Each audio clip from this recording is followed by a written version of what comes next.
everyone, and welcome back to SCTV for ScreeningClub.com, where we break down the latest in television entertainment for you each week. Today's a special day because for the past 2 weeks, me and Chris have been running solo, and now we're proud to introduce our new co-host replacing Mike, Darth Sidious. The dark side of the Force. But you know what? We do feel bad because Mike is back, but he's clearly been pretty sick. I can hear it in his voice. I may feel, look, sound like shit, but I'm happy to be back. It was a empty 2 weeks being away, but I enjoyed listening. That's good. Having any idea what I was gonna be listening to. I'm happy to hear that. Let me ask you this though: is this, and I'm doing air quotes now, sickness? Is this just your way of having us not give you any crap for not being with us for the past 2 weeks, or are you actually sick? I mean, I would be really, really committing to that bit if that were the case. You know what? No, it's okay, and I hope that you felt that in your absence, me and Chris did an admirable job. Was it okay? You did, and I admired the commitment to the joke about my being away. No joke in both weeks, your introduction to both podcasts. I was gonna say, it sounds like you have been out in the cold. Is that why your voice sounds like? Well, like we were without heat in my house for like the full 2 days, so really? the house got very cold. What happened? And there was a malfunction. That could have been what has contributed to my sickness. Just the furnace sort of gave way for a day. No, I actually read about this, and I'm not trying to attack what you're thinking, but it's actually, I think you cannot get sick like a cold from being from being out in the cold. Mm-hmm. And I read about this because another one of my friends, shout out Jacob, was mentioning that someone got sick from being out in the cold, but then I had known in my mind, and I looked it up. You cannot get a cold from being outside. It's like a common misconception. So nice try, Mike.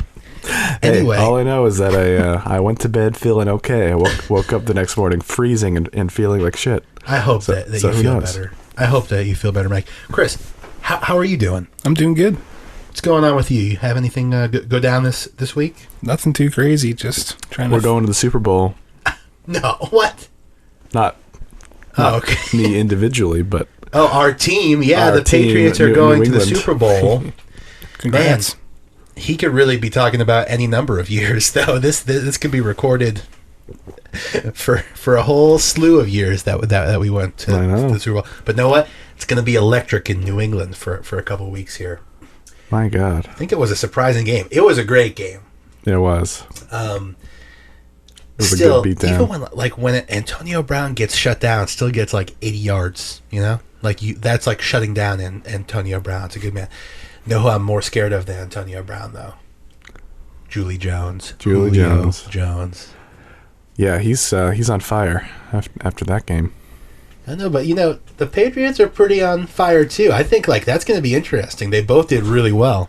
Their secondary played very, very impressively yesterday. Mm-hmm.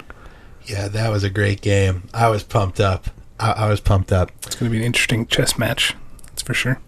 Yeah. It's going to be a good one. You know what? Lots of good TV this week too. We got some shows finally coming back. We got some shows we're watching. Oh yeah. And know what? I want to start with our big one, the one that we've been looking forward to, HBO's The Young Pope. You guys watched it, right? We're on episode 3, so we're recording this on Monday. There's going to be another episode tonight, so we're only on episode 3, and you guys have watched all 3 episodes, right? Yeah, I just watched it like 5 minutes before I came over here. Look at this guy, sick as a dog, watching The Young Pope. That's dedication. Let's get some initial thoughts. What did you guys think? Let's talk about not just episode 3, but what are you guys thinking of The Young Pope so far? This is our first taste of it, 3 episodes in. Any initial thoughts? Well, Mike, how do you feel? You feel sick, Chris. I feel sick, but I'm liking it. It's a tough show to judge right off the bat because it is kind of insane. It's out there. Yeah. It's just so deliberately unconventional in so many different ways. It is provocative and outrageous. It's Jude crazy. Law is giving a really weird but eloquent performance. Just lots of really cool players all around him as well.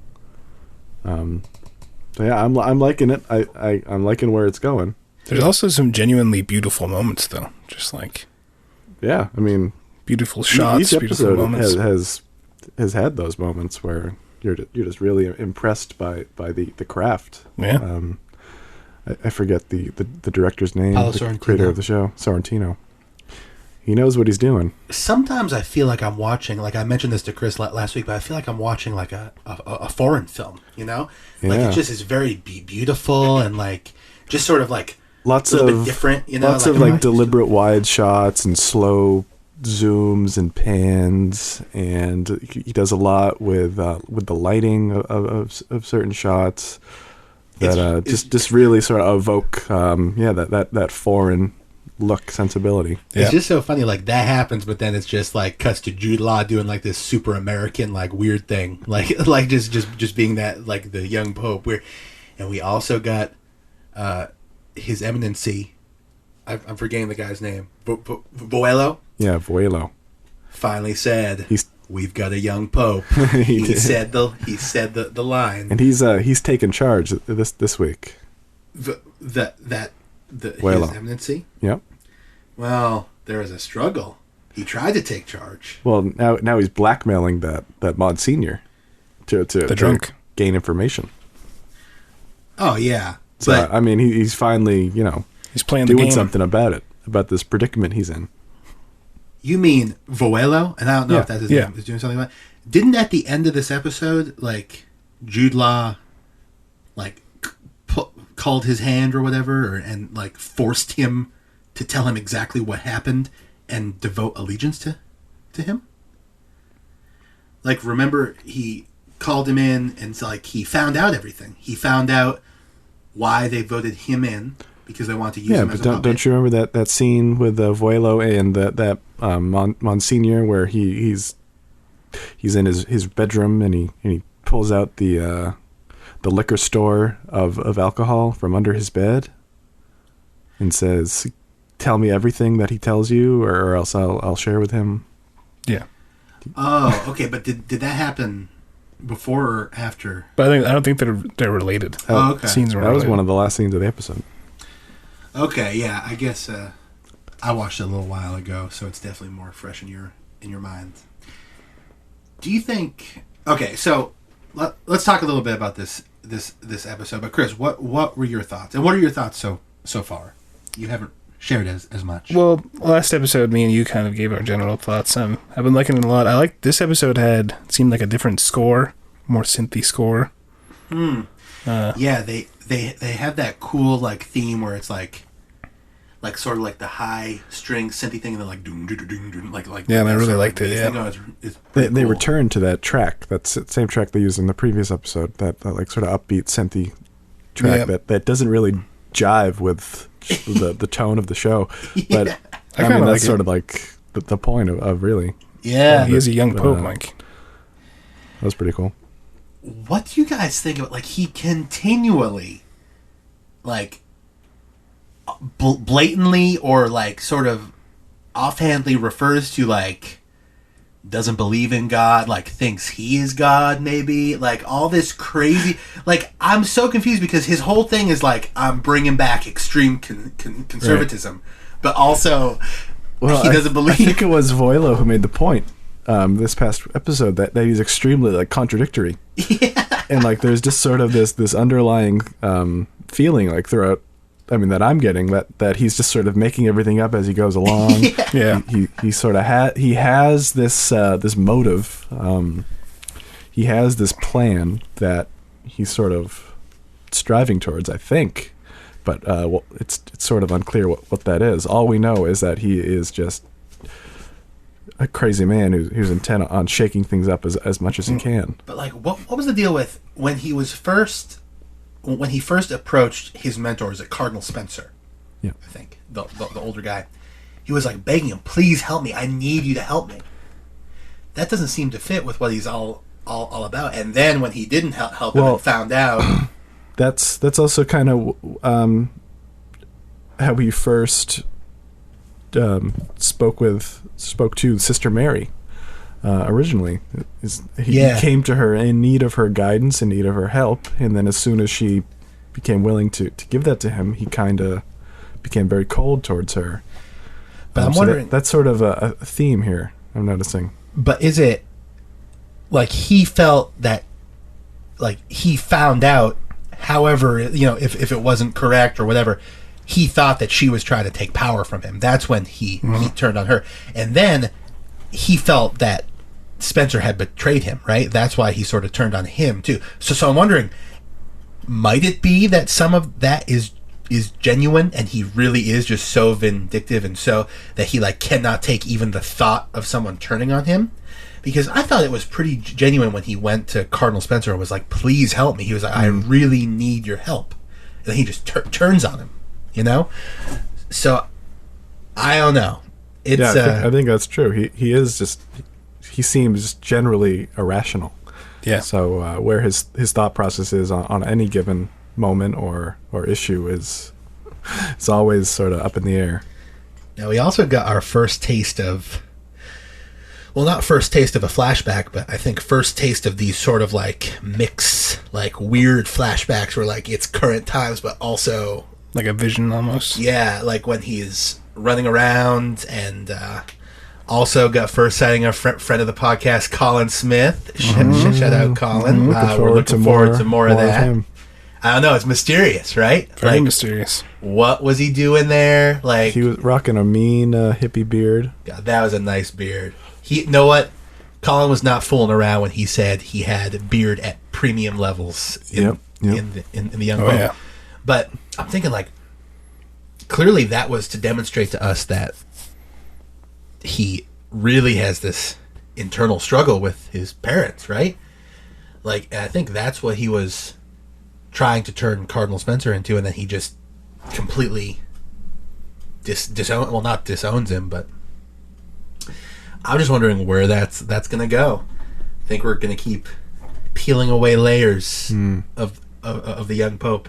Another great scene when he calls in the other guy that he decided crossed him, and they go. I love that huge globe. That globe in his office is so cool. He has no use for that guy.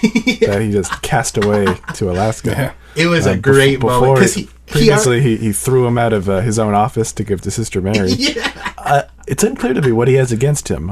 Maybe I just forgot exactly. I think, is it just that he knows that he was part of the crew that maybe the old guard? Yeah, I thought it was so funny that he previously has told us a story about how he forced a man to go to Alaska, even though he did what he needed to do. Like he already told us a story about how he told a man that he would not send him to Alaska if he did like wash his feet or whatever it was, and that he still sent him. And now we get like literally the exact same thing. He comes in and tells him to point to a point on the globe, and he points at California, and he still makes him go to Alaska. That seems to be like his signature thing. Just banish people off to Alaska. Yeah. And then at the end of the episode, did he have like a seizure? Like what? He passed out in that woman's arms. Yeah. Well, I have no idea why he did that. I kind of viewed that as like during the entire episode he's talking about like, well, the Holy Spirit hasn't had a meeting with me. I think he finally got a meeting from the Holy Spirit. That was his moment. So you think he might be a little different? Do you think he sees his mother in that woman? Or maybe that girlfriend he had in California? Maybe a mix of both. I think he's projecting some sort of some past womanly figure in his life onto that woman. I think so, especially because it was so intertwined. Like right after that, we got the whole scene with him running, and then his father. That'll be interesting to see what's going to go on with that. Great stuff, though. Really intriguing stuff. I'm wondering what's going to happen. Keep me watching for sure. Jude Law is so good in that. Like, what is he thinking? I'm always just like, what is this guy thinking? What is this guy thinking? Like, I don't feel know. like no matter like what exactly he's thinking, I mean, we always know for one thing for sure is that whatever he is thinking, it's like as vengeful and as spiteful and It's true. It's true. and as like mean a thing like as he possibly could. That's good. So we'll keep catching up with that, and next week we'll talk about it again. You guys have been watching Homeland? Yep. Oh yeah, finally it's back. It feels like it's been weeks because it literally has been since since. Well, I mean, it did technically premiere last week, but but we got there early. We were gifted the premiere several weeks early, so it's been a while. What do you think, Chris? Yeah, how's it going? I'm not a watcher, so I'd like to hear how you're feeling about it. I feel like this episode's kind of cemented this season a little bit more.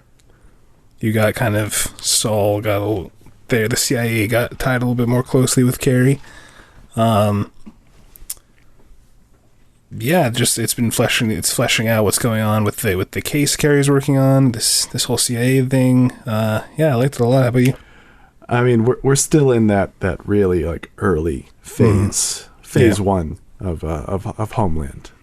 It's sort of like the pattern really of any given season. Is that how it sort of rolls? It usually takes like 3 or 4 episodes to really like lay everything in front of you, and then like towards the end of like episode 3 or 4, it will hit us with like a turning point in the season that will really sort of like lay the groundwork. So I fully expect that's where we're headed.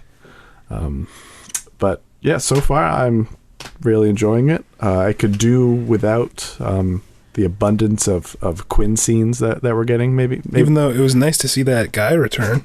Max, I know. I don't think we got Max at all last season. Yeah. So, welcome return.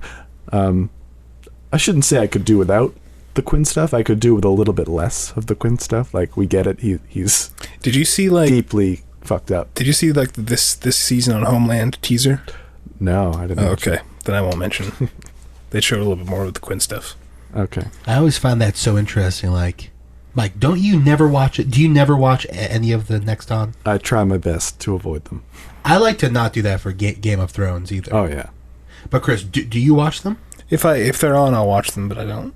Now, Chris, I never do it for Game of Thrones. Chris is master of the elitists. Like, he started this whole movement of don't watch coming attractions. Well, for I didn't movies. start it.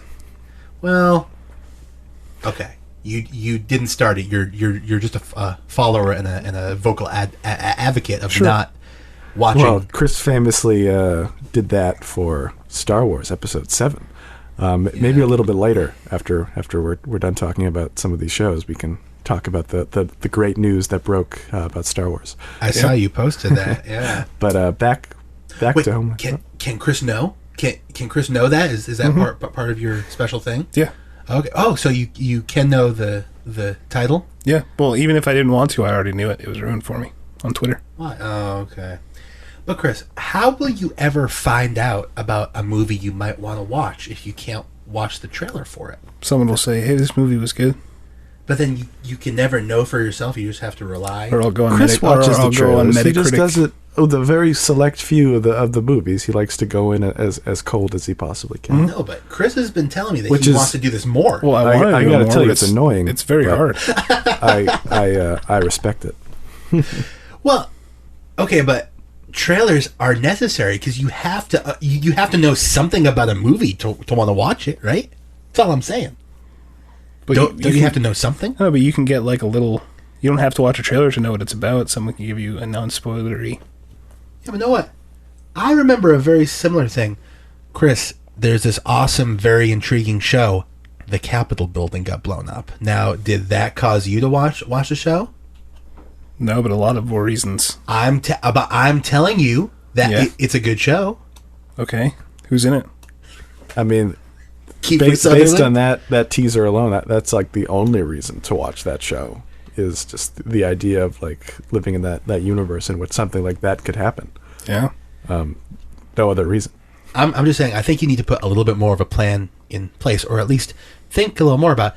You might like a movie that you don't hear of. You might want to be open to finding trailers for stuff you might not hear about. That's all I'm There's saying. other ways to find movies that I don't know about without watching trailers.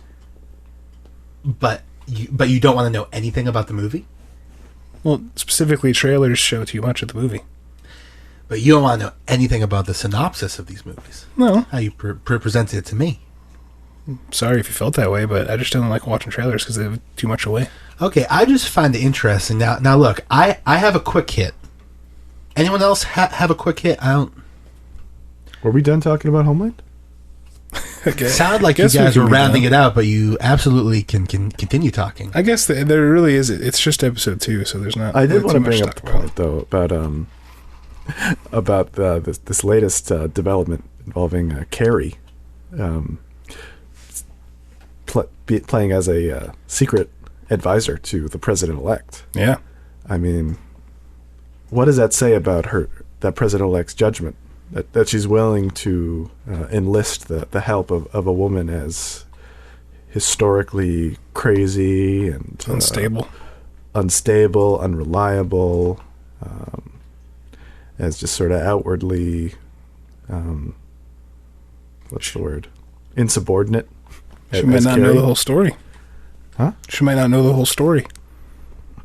Someone who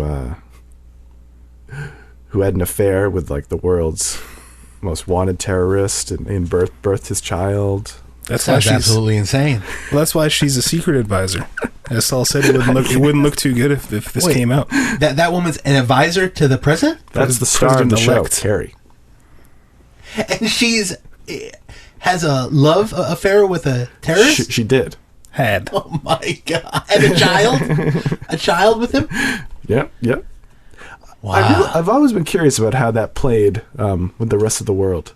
Like, is it a secret? Like, does no one know who that baby's father is? Yeah. I bet no one knows.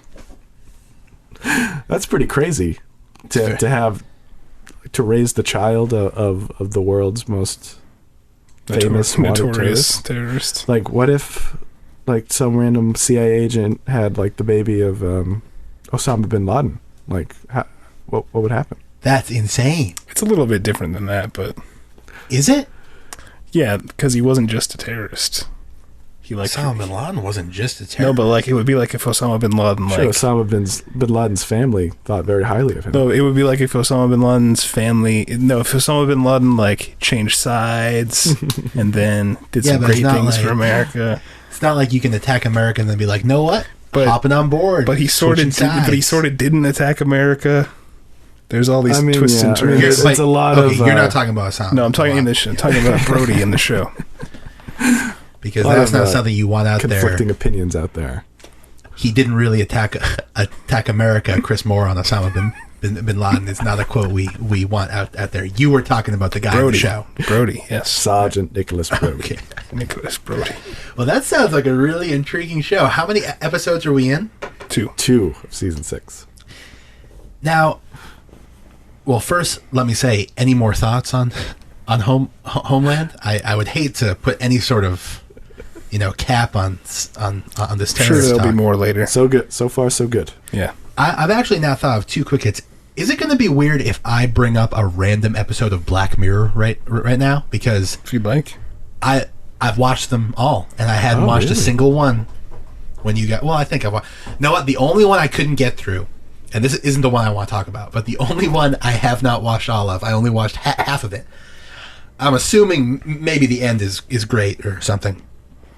Where they're like... It's like the 80s, and it follows like 2 women. They're like at a party. San Junipero? I could not get through That's that. like the most beloved one. Like, what is going on in that one? It's a great Like, one. we're just following a couple women. You have far to did give you that get? one another look. They're at their beach house sitting on the outside. You have to give that one another look. Start again. Can I tell you, is it more of what I saw in the first half? Oh, No, it really sort of. But like nothing goes on in the first half. There's It's a lot nothing of setup. intriguing about It's a lot of anything. setup, but Okay. the way that episode resolves is will leave a lasting impression. Okay, because that's the only one. I That's the can't only I one. can't believe that. Okay. But nothing happened. Do you agree? Like nothing Well, happened, and well- the rest of them were really intriguing. well, sure, nothing happened in like the setup part of that episode. Yeah, but you get It like was just a every setup. other episode of Black Mirror. It's like something intriguing. That was kind of an issue I had overall with the new season. Is that a lot of these episodes took a while to get going, and Yeah. the setup didn't always sort of justify like the point of where they eventually ended up. It's sort of like a blur to me, all of the seasons, because I watched them all at like right after each other. But I guess like the later ones, yeah, I watched them right through. The one I wanted to talk about was the one where he goes to the house and plays a video game. Mm-hmm. I really like this one. I think it was the one directed by Dan Trachtenberg. That's the Trachtenberg Friend of the show. Friend of the show. And I found out the main actor in that is Goldie Hawn's son. Oh, Goldie wow. Hawn and Russell Crowe's son. What? Yes. And his sister Are you serious? is that other That's huge actress. Kate Hudson. Yeah. That's his half sister. Right. Yeah. I didn't know that they had a child together. Yeah, well, Noah, that's why I'm here, to bring up a random episode of Black Mirror in the middle of nowhere and then give you a fact. I think Chris and I actually talked about this episode like Yeah, a long time ago. many months ago. When it first came out, yeah. Or am I making everything up? April Fools? No, I'm not, and I'm sorry if you did talk about it. I probably had no Please, idea. Share your thoughts. I don't know. I just thought it was a cool episode. I'll tell you, a lot more cool than the woman singing on the beach. At least so far.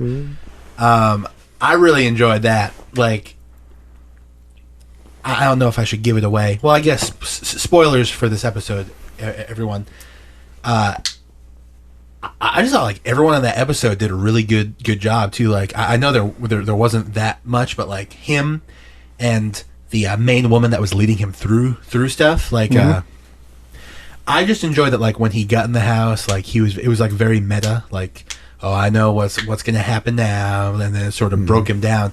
But even then, we got like the little twist on the end. Like it was really a nice episode. And it was like it was like the length of a feature movie. Like it was like I think it was like 90 minutes long. No, I think it was really long. Yeah, it was pretty long. I don't remember exactly. But that's cool. And I just like the idea that like if they keep making these that are like movies, like it's basically like Black Mirror can just be like, come on over and make like a really like weird movie. Like Yeah. One of the Black Mirror episodes was optioned for like a feature-length screenplay. Really? Yep. Which one? As to whether or not it'll ever be made. It was the season 1 episode, the entire history of you, where they have that little Implant. eye implant in which they can View all their social stuff. watch back like their entire life before their eyes. Oh, with the guy, because there was the other one where the woman's upset. It's not that one, It's right? like Where you the have a woman's DVR. obsessed. You have like a DVR in your head. Yeah. I don't remember what happened in that one, but I did watch it. There was another one that I found intriguing. Oh, I watched the one. Another cool one was where like there's the whole group of people that are like bad. I don't know what they call them, like bugs or something, and we're following these soldiers as they go out and exterminate I them. haven't finished that one. That was an alright one, yeah. Is that the one with the bees too? No. Man, I watched a lot of Black Mirror very quick. It's a cool show. Yeah, really, and I'm not trying to shit on that episode again. I really enjoyed like just about everything except for I really could not buy into that one episode. I'll have to watch the rest because it sounds like okay. I have another short, quick hit I'd like to talk about. It's a show I've been watching. Now I know DS is still on break, right, Mike? Have you caught up? I haven't caught up. Haven't really been paying attention. Mike, catch up. Now is the time. They're on break. I may just like jump back into it. Yeah. I may not even bother catching up. Oh. Well, you have to at least watch the one Previously on, before right. I may the do finale. that. I think I'll do that. Mike, like I mentioned, it's pretty intriguing. Right. It's pretty cool. Chris, maybe this will be a good opportunity for you to catch it. No. Just watch episode 1 and the latest episode. It's a good idea, but no. Chris, have you even watched any trailers? What's giving you this negative idea of this show? Yeah, I've seen some trailers for DS. You have not. Yeah, I've seen commercials You've seen spots and trailers. and trailers. Here's what I want to talk about. Get to the chopper. The new Celebrity Apprentice. Yeah. Executive producer, President of the United States. Guys, I think is a pretty good show. I think it's a pretty good show. I mean, it's a reality show. It's really as shit reality. No, it's not though, because like the ultimate like crap reality show is like what, like a Jersey Shore ripoff type show. Like is that like as low as it gets? What? Like Real Housewives? Yeah, or like Sister Wives, Chris. Sure. Chris, have you ever? Isn't Sister Wives one of your favorite shows, Chris? I wouldn't say one of my favorites, but it's Chris. a reality show that I watch. Yeah. Have you seen every episode of Sister Wives? No. Chris. No. Are you only a few episodes behind? Yeah. He's only a few episodes behind. But I think those types of shows, I think Celebrity Apprentice is like a little bit above that.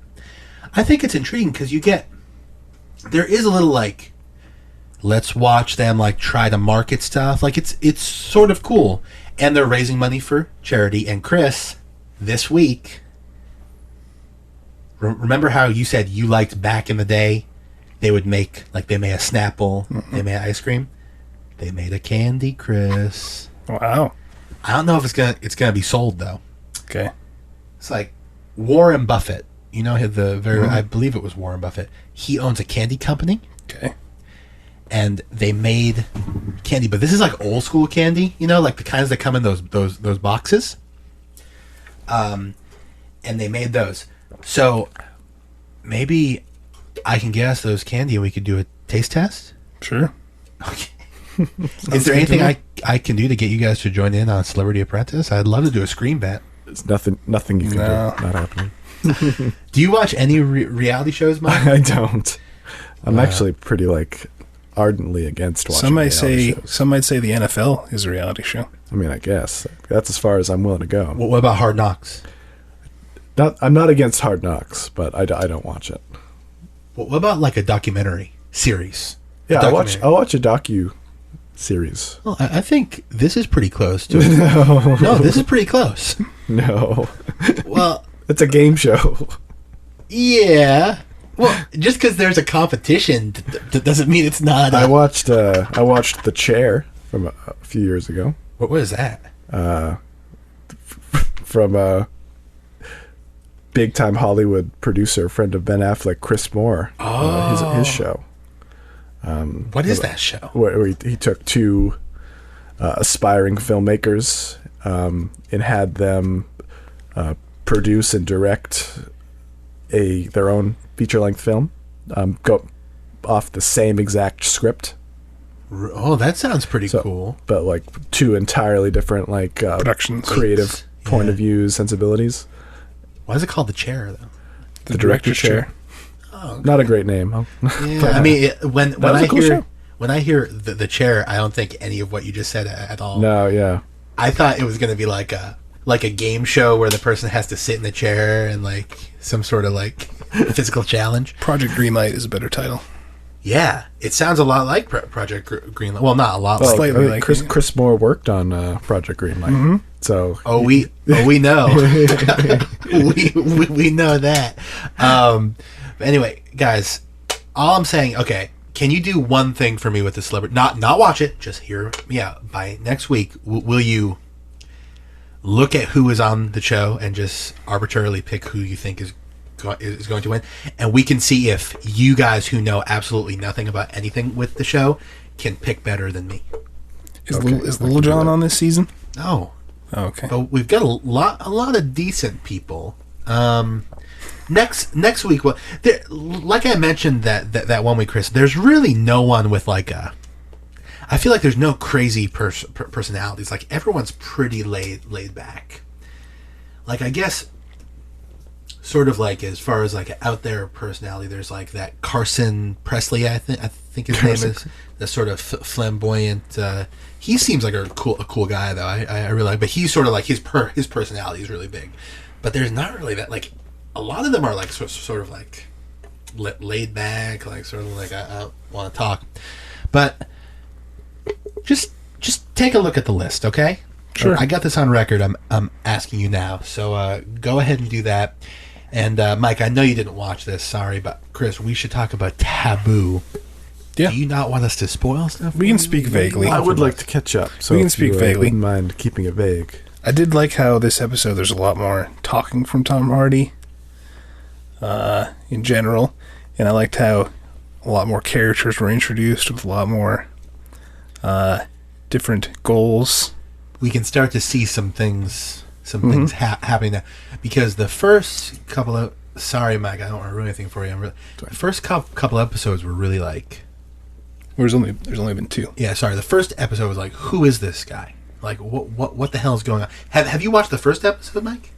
I watched like 10 minutes of the first episode and then I fell asleep. The first episode's That's really awesome. like it's just like a character introduction. So this isn't a spoiler. He was dead the whole time. Ah, okay.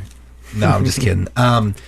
But like the first episode, you're just like, who is this man? Like, Yeah. Who is this man? You know. But now we're starting to get a little bit, and still he's very mysterious. A lot of mystery in the show. No, know what I'd love if what's the guy's name of that show? What's Tom Hardy's character's name?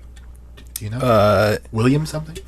He has like a weird middle name. Or whatever. But anyway, if Tom Hardy's character in Taboo could meet the young Pope, I'm smelling a crossover.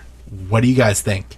What if, hey, Cardinal blah blah blah blah blah, you're going to live with Tom Hardy? I think Tom Hardy has absolutely no time for any of the BS red tape that comes along with the Catholic Church. I think he's got things to do that are a lot more pressing and real. So he would have no time for that. He might kill a few people though. I think I'm trying to look, my notes, because there was a couple of things I wanted to talk to you about, but obviously I don't want to ruin anything with Mike. Well, I was happy we got to see Tom Hardy kick some ass in this episode. Yeah, That was exciting. mm-hmm. Anything else you thought about this episode, Chris? Yeah, I think nothing. I don't want to be too specific, so I'll just say I still really like the show. Can't wait for number 3. It was really cool. I've enjoyed watching it, and I just enjoy. Tom Hardy is so good. Now, one thing that I never get about Tom Hardy, he looks so different in different things. Like, I feel like clearly he had lost a lot of weight for The Revenant with Leo, but he looked more like he does. Like, he looked a bit like he does in Taboo in that. Like, he had like the facial hair, and clearly like he was a lot like he's put on some muscle mass and stuff for the show. Yeah, he's jacked. But in some of the stuff he does, he looks like a completely different person to me. Like, I don't know if you guys have watched. My friend recommended to me. Second shout out Jacob in the one episode. The one, like, there's a movie where Tom Hardy is just driving in a car. Did I tell you? Isn't it called Lock? Yeah. You're thinking of Mad Max? No. Yeah. It's a hell of a car ride in Mad Max, but no. He looked completely different to me in the movie Lock. I know. I guess you guys haven't seen it. There's even the movie Legend where he plays twins. Both twins, and each twin looks slightly different. I just, like, I don't know. Go and check out, and our friends listening too, go and check out Tom Hardy in Taboo versus Tom Hardy in Lock. Like, they are not the same person to me. Like, I thought when I first turned on Lock, I was like, okay, when's Tom Hardy coming? It was almost that, and then I realized we're in this, like, we are in this car and we are not leaving. Like, this is Tom Hardy, and then I realized that. Let's talk for a minute about movies for a second, huh? Because we had the Star Wars news, and then I don't know if you've seen the new M. Night Shyamalan, Mike. I have not yet, no. But I know you guys did. Okay, yeah. So I want to just briefly mention that, but the Star Wars news. So, Mike, I saw you were very happy on Twitter. I mean, that's a cool name. I wasn't disappointed. It is called The Last Jedi. Episode 8, The Last Jedi. And this, guys, I don't know if you realize this, but this is a world exclusive premiere on this podcast. This has not been released. Disney sent a memo to only Mike and gave him permission to tell us. You guys, of course, will be hearing about this a couple days later. We're recording this before the news broke. We're recording this on a late December afternoon of 2016. Yes. But yeah, that's a cool name. And did they release that image too that you posted? Yeah, the Star Wars text is in red, which is interesting. It's usually in like white or goldish looking color. Let me bring it up because I remembered red, but I thought it was just the last that's Jedi. Very ominous. Red, of course, the color of the Sith, or at least their lightsaber. I know. Where is it? Mike, I'm not seeing it on your page. Well, that's okay. I shared it to our on screen. I'm sure if you Google The Last Jedi. Yeah, I'll do that now. But anyway, I thought that was interesting. Oh yeah, it is the Star Wars text in red. I mean, that's different, huh? Yeah, that text is pretty red. It is. I was not expecting that. Yeah, and as I was saying, it's of course. The Last Jedi, I think that's an obvious reference to Luke Skywalker of the previous trilogy. He was sort of considered to be the last Jedi or the last hope for the Jedi. And so that sort of just clues us in on the possibility that he'll be a huge factor in this movie. But I think it could also connote some other meanings too. I think there's lots of ideas that could be behind that.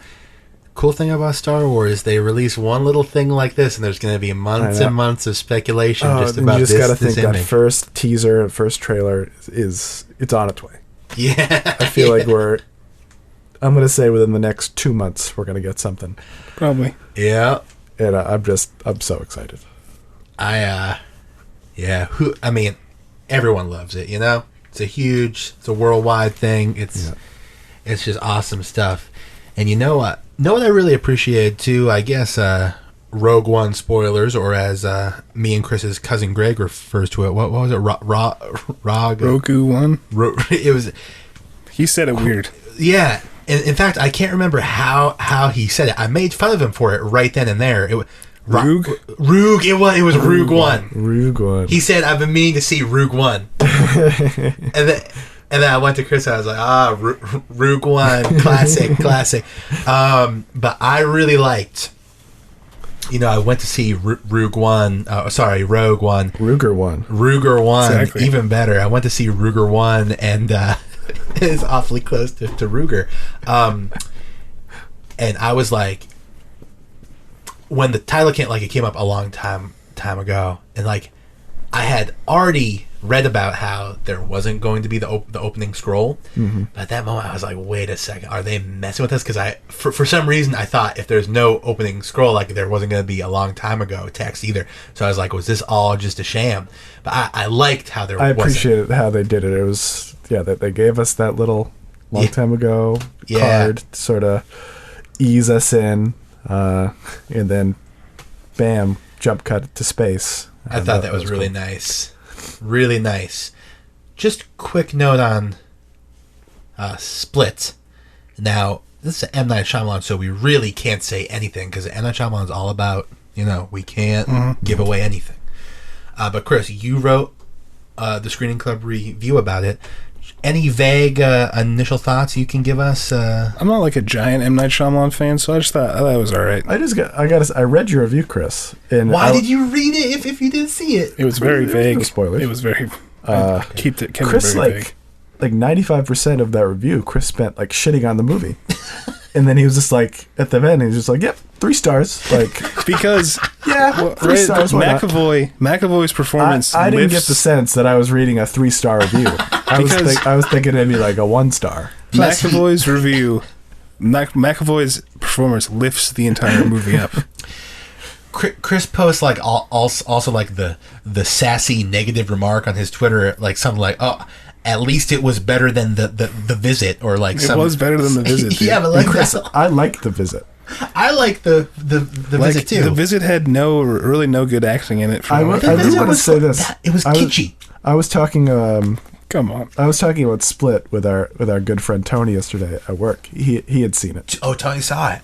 And I made the point that he agreed. Like, even when M. Night Shyamalan like gives you a complete like garbage fire film, there is always something to take away. Like, he does leave a lasting impression on you, which isn't always the case with like shit show movies. Like, yeah, he is talented even when he's making like crap. I love him. I actually see. I have like a soft spot for like horror movies in general. Like, I like a shitty horror movie, and with M. Night, like, twist, I just love it. I just love a good twist, even if it's a shitty movie. Like, I just love it. And a lot of his movies I don't think are shitty movies. But there is really like that. There is some like point of view, some artistry to all of his films that I don't think you always necessarily get in like just shitty like run of the mill horror movies.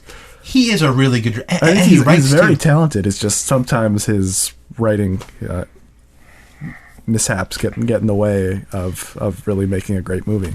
Plus, Chris, the thing with The Visit, he self-funded that. Did he? That was like a secret project. Mm-hmm. So, Chris, you're shitting on an independent filmmaker, which really is sort of stifling to the creative process. He's burned a lot of bridges, I think. M. Night? Well, he's back now, and I'll tell you what, McAvoy, is that how you say his last name? Mm-hmm. He killed it. He was so good. I loved him. In fact, he lifted that movie. And he was just great, because I really easily, obviously, I hope everyone knows like the basic, like, I mean, you've seen the trailer or whatever, like we're dealing with a guy with multiple personalities or whatever, so the man has to switch, and that I felt like could have really easily been cheesy, and I would have been like attacking it as like not good. Really good stuff. Although I can't. There's Professor X, because he had his head shaved. He did, but he did a good job. Do you think that's why he had his head shaved? Because he had just come off the filming of that? That's a good point, Mike. Look at Mike giving the insight without even seeing the movie. It kind of fit, though, because the head being shaved gave him like a kind of blank canvas where you could like easily change. Quick story from the set of Split. I was reading on James McAvoy. Mm-hmm. I have trouble with his last name. I know his name, but he posted on his Instagram. I found this interesting. Car companies will like sponsor vehicles for movie shoots. And Audi was sponsoring the Split shoot, so they provide him with a car to just travel around on location or whatever. And then he said he was wondering, like, he was very sort of incognito in this car, like just driving around, and people were noticing him and like, oh, look, it's him from afar, which he said like he doesn't normally get. Like, normally, even like if you're far enough away, you're not gonna be like, that's that specific guy in that car. Like, let's all freak out. Then he said he got out and he didn't notice on the opposite side, the driver's side from the car, was emblazoned on the car the Split or Split Audi production fleet, or like this lettering. So he took a picture of himself giving a thumbs up, like, thanks for the car, Audi, but I didn't realize you had emblazoned it so everyone could know who I was on the side of the car. But I would recommend Split, although I don't want to say much more because I don't want to ruin anything. But like I said to Chris, his acting was my favorite part. There was other stuff that I didn't like. I think apparently, well, I want to say Chris didn't like it more, but here he is, a three-star. It was like a totally average movie. I think it was a little bit better than average. His acting lifts it up, Chris. His acting brought it from shit to average. It would not have been shit. Are you kidding me? Yeah. If McAvoy didn't play this role, it was some other Joker, and did it like not as good, it definitely would be shitty. There was some rough parts, and he lifted it up. Any other thoughts on anything else you guys would like to talk about this week? Even movie. I know we're not a movie podcast, but it's part of the pop culture. I saw Patriots Day last week. How was that, Mike? I wrote a liked review. it, right? Yeah, Mike wrote the Screening Club review of Patriots. I wrote a 3.5-star review, but I would say I was much more positive about it in what I had to say. There does seem to be a little bit of a discrepancy there, Chris. And Mike also didn't Mike and I are different Mike people. didn't post a sassy negative remark on his Twitter about Mike and I are different people, Joe. Patriots Day either. I really liked it. Powerful. Did a good job of honoring the victims, the first responders, the heroes of that day. But I will just say I wrote a lot about it in the review. It has a Mark Wahlberg problem. A problem? A problem. I read a funny tweet on Twitter, and it was later this year, new film, Women's March, starring Mark Wahlberg. That's great. That really gets at like the point of my issues with the movie. He just inserts himself into. It's just it's a little. We're past the point of it being like exhausting. Just getting a real life event directed by Peter Berg, starring Mark Wahlberg as the hero. I feel like he kind of gets a pass for this one, though, because he is from around here. At least in my mind. And I haven't seen Deepwater Horizon, so I'm not burnt out. Mike, how can you enjoy it so much if the main guy... I know. I mean, that just tells you about, like, everything else around him was so good. And it will get you, and it will leave a mark on you. For anyone who remembers that day and week, it does a very good job of capturing the insanity, the trauma, the tragedy of it all. I've got to check it out. I was in Las Vegas when that went down. I was arriving in Las Vegas. Oh, really? On the day of the bombings? Mm-hmm. Yeah, I turned on the TV in our hotel room, and I was like, what is this? Then, I feel like when we came back, like this all must have happened, like it was like perfectly lined up. When we came back, they were stopping like air traffic or something, or all traffic because they were searching for them. Yeah. So we came back and we got out of there right before they shut down traffic in off Logan. It was really a... Yeah, and the bombings took place on a Monday, and then the manhunt really sort of coalesced on and concluded on a Thursday, Friday of that week. Yeah, so that's exactly what happened. And I remember being so... I mean, obviously horribly traumatic and horrible events, but like... Also, it was going to disrupt me leaving Logan. I know. Oh, well, that I was horribly disrupted too because I was supposed to go to the Red Sox. Really? On the Friday night. Wait, was that when he said the thing? Is that when Big No. Poppy said it? That was on the Sunday because the game was canceled on Friday night. So I was fucked over too. Wow.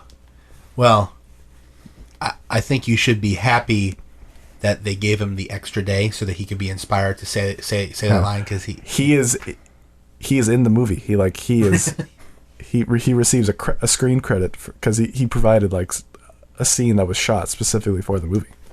Big Poppy. Okay, don't tell us. But And it must have been. It is a glorious scene. Really? I mean, there's some archival footage of like that scene in Fenway too, but Is it sort of like when Tom Brady shows up in that movie? What movie is that? They show up at Tom Brady's house. Entourage? Entourage, yeah. No, Entourage is on a 2. plane. Ted 2 is when they go to his house. Ted 2, yes, Ted 2. Thank you.